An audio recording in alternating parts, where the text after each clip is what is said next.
বাংলাদেশের রাজনৈতিক উত্তেজনা ক্রমেই বাড়ছে এবং এর পেছনে কাজ করছে একাধিক জটিল সামাজিক, প্রশাসনিক ও রাজনৈতিক বাস্তবতা।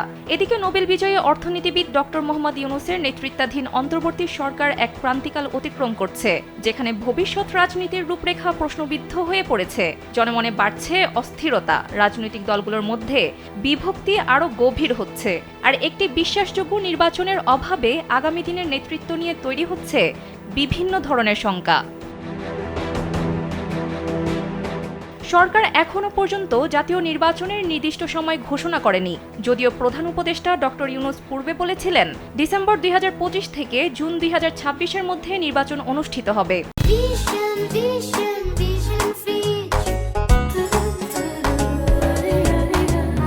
তবে তারিখ অনির্দিষ্ট থাকার কারণে বিরোধী দলগুলোর চাপ বৃদ্ধি পেয়েছে। অন্যদিকে সাবেক প্রধানমন্ত্রী খালেদা জিয়ার নেতৃত্বাধীন বিএনপি স্পষ্ট জানিয়েছে, নির্বাচন অবশ্যই ২০২৫ সালের ডিসেম্বর মাসের মধ্যেই হতে হবে, নয়তো তারা ইউনূস সরকারের প্রতি সমর্থন পুনর্বিবেচনা করবে। চাপে আরও আগুন লাগায় সেনাবাহিনী প্রধান জেনারেল ওয়াকারুজ্জামানের বক্তব্য। তিনি বলেন, ডিসেম্বরের মধ্যেই নির্বাচন হওয়া উচিত। এই বক্তব্যকে দেশের সেনা অসন্তুষ্টির ইঙ্গিত হিসেবেও দেখছেন রাজনৈতিক পর্যবেক্ষকরা। এদিকে নতুন রাজনৈতিক দল ন্যাশনাল সিটিজেন পার্টি বলছে, নির্বাচন আয়োজনের আগে প্রশাসনিক ও রাজনৈতিক সংস্কার অত্যাবশ্যক। দলের মুখপাত্র জানান, বিচার বিভাগীয় স্বাধীনতা, নির্বাচন কমিশনের পূর্ণ স্বায়ত্তশাসন এবং স্থানীয় প্রশাসনে রাজনৈতিক হস্তক্ষেপ বন্ধ না হলে অবাধ নির্বাচন সম্ভব নয়। ইউনূস সরকার যদিও জাতীয় ঐকমত্য কমিশন এনসিসি গঠন করে রাজনৈতিক সংলাপ শুরু করেছে, কিন্তু সাংবিধানিক সংস্কার ইস্যুতে বড় রাজনৈতিক দলগুলোর মধ্যে মতপার্থক্য রয়ে গেছে। বিশেষ করে দুই কক্ষ বিশিষ্ট সংসদ গঠন এবং বিচার ব্যবস্থার বিকেন্দ্রীকরণ নিয়ে বিরোধ বাড়ছে।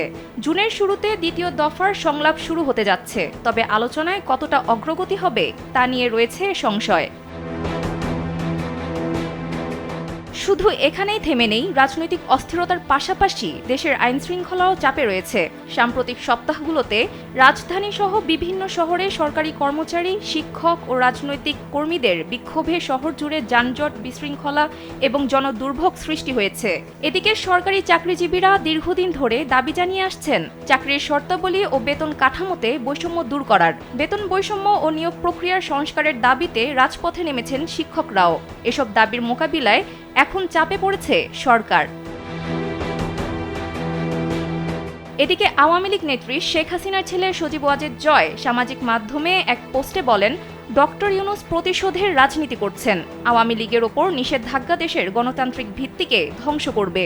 সব মিলিয়ে বিশ্লেষকদের মতে, পরিস্থিতি যদি দ্রুত শান্ত না হয় এবং নির্বাচন প্রক্রিয়া যদি সর্বজন গ্রাহ্য না হয়, তবে সামনে আরও বড় রাজনৈতিক ও সামাজিক অস্থিরতা দেখা দিতে পারে।